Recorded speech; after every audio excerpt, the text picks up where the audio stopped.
What is your number one thing in life? It seems that our readings today are asking us this question. What's number one for us? Today we hear from St. Paul in his letter to the Philippians. He's telling them all of these reasons why he has reason to boast he says he has reason to boast in the flesh. Reason to boast because he was a Jew of great standing. He was a Pharisee who followed all the right laws. He did everything correct in that way. And he was, like, his heritage was like spot on what you needed to be if you were to be a good Jew. And so he did all of these things. But at the end of this reading, he says, but all of this I count as loss next to knowing Jesus Christ and worshiping him in the Spirit. So he says that everything else is totally not important except that first thing, that number one thing for him is knowing Christ and knowing him and worshiping him alone.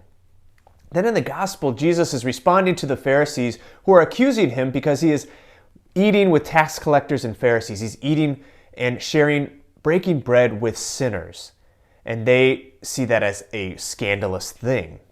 He responds to them by telling them the first of these two parables about someone who goes out to find something that has been lost. The first one is the lost sheep, and the second one is the woman who loses her coin. And they're both kind of strange parables in that these people go out and look for one thing. So the shepherd goes and looks for the one sheep and leaves the 99. And the woman goes and looks for the one coin when she presumably has others that she can use.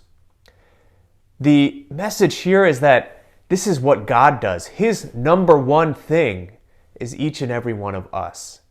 It's crazy to think about, but it's only God who can do it this way, that each one of us, you, yourself, and me, myself, we are God's number one thing.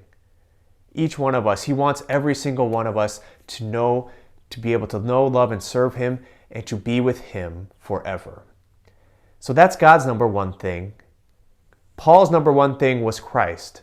What's our number one thing? It should be Christ as well. It should be our relationship with him and building that up.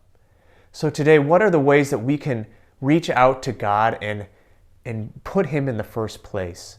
And what are the ways that we can also recognize the dignity he's given us by being his number one thing in life?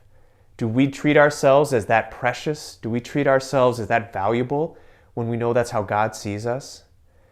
Today, let us pray for that grace, to see ourselves as God sees us and to put God first, make him the one thing in our lives.